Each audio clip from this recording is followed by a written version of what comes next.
¿Qué tal, chicos? ¿Cómo están? Espero se encuentren bien. Hoy vamos a cubrir esta parte por los días que vamos a perder de clase mediante dos videos.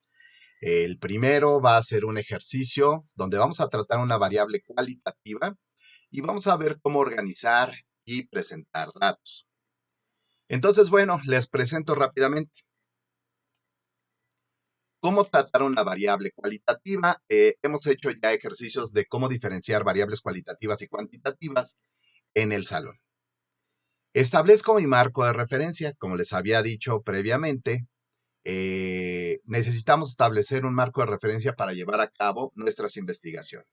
Establecemos la población, que serán los alumnos de quinto semestre de CSH Naucalpan. La muestra será el grupo 703 de Estadística y Probabilidad 1. Hago aclaración, este grupo lo estoy refiriendo con los datos que tuve hace 2 o 3 años del mismo grupo 703 de Estadística y Probabilidad 1. Y la variable que yo voy a estudiar es una variable cualitativa, de forma cualitativa. Recuerden que puedo obtener como respuesta para una variable cualitativa, en este caso, una cualidad, ¿no? Y la variable que yo voy a estudiar es, ¿tienes pareja? Entonces, bueno, en ese entonces me respondieron que sí, 9 personas. Me respondieron que no, 26 personas. Entonces, bueno, la sumatoria de estos dos datos me va a dar el tamaño de muestra, que recuerden que el tamaño de muestra yo lo represento con una n minúscula. Este será el tamaño de muestra estudiado a partir de las respuestas que yo recibí. Ustedes tienen que, bueno, ya saben, esto lo obtuve precisamente preguntando, así como ustedes estuvieron en una de las primeras clases preguntando datos. Yo esto también lo obtuve así de esta misma forma y obtuve estos resultados. Si lo sumo, obtengo el tamaño de muestra.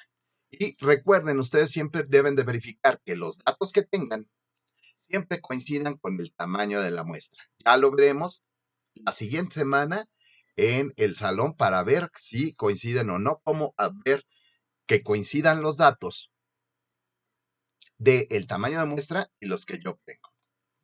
Bien, ahora, cómo vamos a organizar los datos que yo obtengo? De la siguiente forma. Voy a poner aquí en una tabla que se llama tabla de distribución de frecuencias. Lo voy a dividir por columnas. X representa mi variable, cuyas posibles respuestas son sí y no. A la derecha voy a poner una nueva columna donde represente la cantidad de personas que tienen la característica que está a la izquierda. Es decir, sí son 9 personas, no son 26 personas. Y recordemos, la sigma mayúscula nos representa una sumatoria que nosotros ya habíamos obtenido previamente.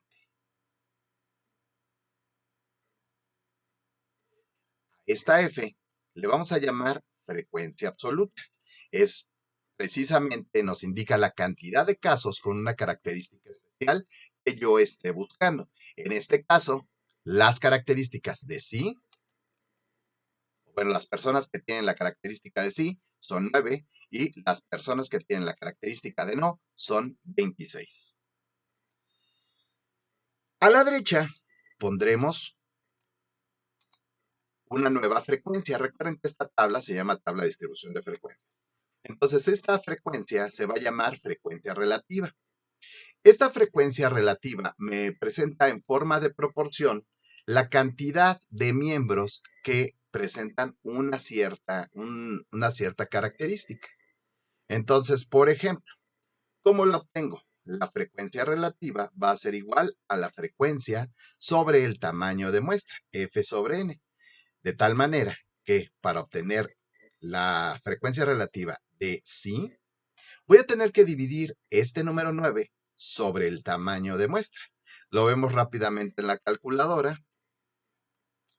9 sobre 35 es igual a este número. 0.257.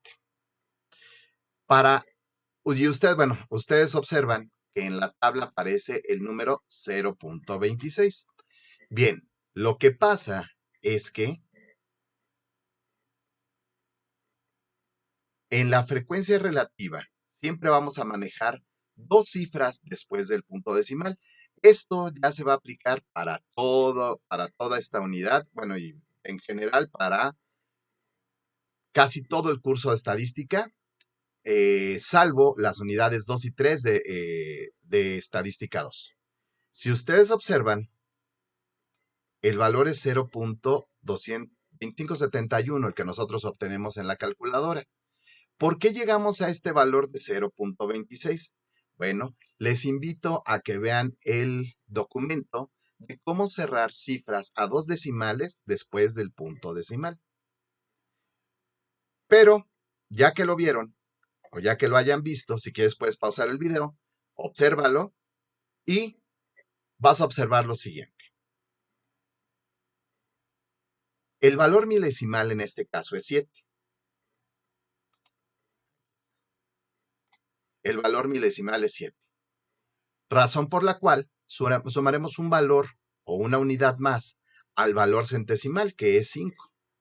Esa es la razón por la cual aquí va a aparecer 0.26.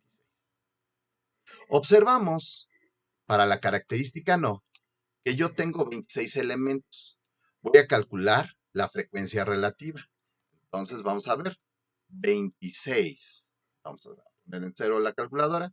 26 sobre 35, que es el tamaño de muestra, nos da igual a 742. Recuerda que para cerrar las cifras a dos valores después del punto decimal, lo que tú tomas en cuenta es el valor decimal, que en este caso es 2. Si el valor decimal es 2, entonces los valores previos, decimal y centesimal, quedan igual. En este caso, por eso obtenemos este resultado, 0.74. Este es el renglón de las sumatorias. Entonces vamos a sumar los resultados que nosotros obtuvimos en las frecuencias relativas. 0.26 más 0.74 nos da 1. Sin embargo, no siempre va a ser de esta forma, sobre todo porque estamos llevando a cabo el redondeo de cifras. Pero podemos aceptar sumatorias que queden en este intervalo, de 0.98 a 1.02. Si la sumatoria no quedara entre 0.98 y 1.02, tendremos que revisar bien los valores anteriores para ver que estén bien redondeados a dos cifras después del punto decimal. A continuación, vamos a poner una nueva columna que va a representar la frecuencia porcentual. Y la frecuencia porcentual es simplemente la frecuencia relativa por 100. Observamos 0.26, multiplicamos por 100, 0.26 por 100 y te da 26. Este es el porcentaje de chicos que sí tienen, en este caso, pareja. De la misma forma, realizas la operación para saber el porcentaje de chicos que no tienen pareja. En este caso, 74% no tienen pareja, 26% tienen pareja. Esta es una variable que me interesó estudiar en ese grupo. Recuerda que tú puedes establecer la variable que tú quieras para hacer los estudios de estadística necesarios. Y entonces, bueno, realizamos una sumatoria también de la frecuencia porcentual. 26 más 74, pues te va a dar 100. De esta forma, nosotros organizamos la información obtenida a partir de una simple investigación. Ahora, ¿cómo vamos a presentarla por medio de gráficas? Ya con estos datos aquí, pues podemos construir la primer gráfica, que se llama histograma. El histograma se construye de la siguiente manera. Ahora, antes de empezar a la construcción, lo que a mí me interesa es que tú lo hagas precisamente en tu cuaderno.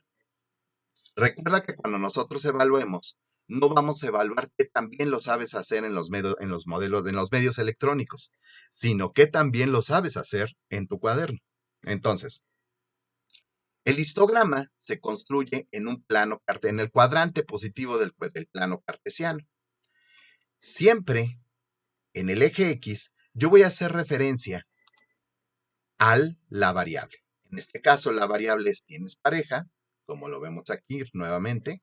La variable es tienes pareja. Y las posibles soluciones las pongo en el eje X. ¿Sí o no? Y de lo que se trata el histograma es de levantar barras hasta una de las frecuencias que presento en la tabla de distribución de frecuencias.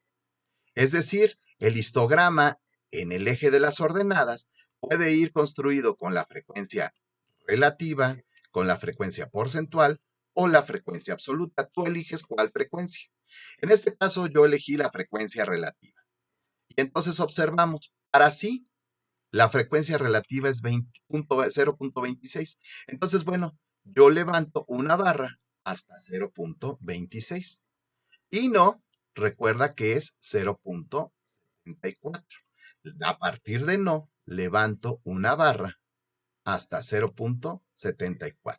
Recuerda llevar bien la escala del eje de las ordenadas. Con esto queda construido tu histograma. Y las líneas de fondo no son necesarias, las puedes omitir. Vamos a ver otra gráfica de presentación de datos. Esta se llama gráfica de barras. Esta gráfica de barras, de nuevo, en la base, vas a poner la variable. En este caso, tienes pareja. Las posibles respuestas, sí y no. De igual forma, tú tienes que levantar barras dependiendo del valor que presente cada una de estas, pero ahora con la frecuencia porcentual. Esta es exclusiva para las frecuencias porcentuales. Entonces, revisemos qué valores nos dieron en las frecuencias porcentuales. En este caso, para sí, 26%, para no, 74%. Recuerda llevar bien a cabo tu escala. Entonces, aquí, 26% casi es un tercio del 74%, aproximadamente. Es decir, esta barra cabe 3 veces aquí, aproximadamente. Entonces levantas esto, levantas una barra y le pones la frecuencia porcentual obtenida. Aquí para no levantas una barra que represente el 74%, recuerda con la escala que utilizaste acá. Y esta es la gráfica de barras. Por último, la gráfica circular. Esta gráfica circular se construye de la siguiente forma. Puedes poner el nombre ya sea arriba, puedes ponerlo abajo, el nombre de la variable que tú estás estudiando. Y divides el círculo en sectores. ¿Cómo vas a dividir el círculo en sectores? Bueno, para llevar a cabo esta construcción,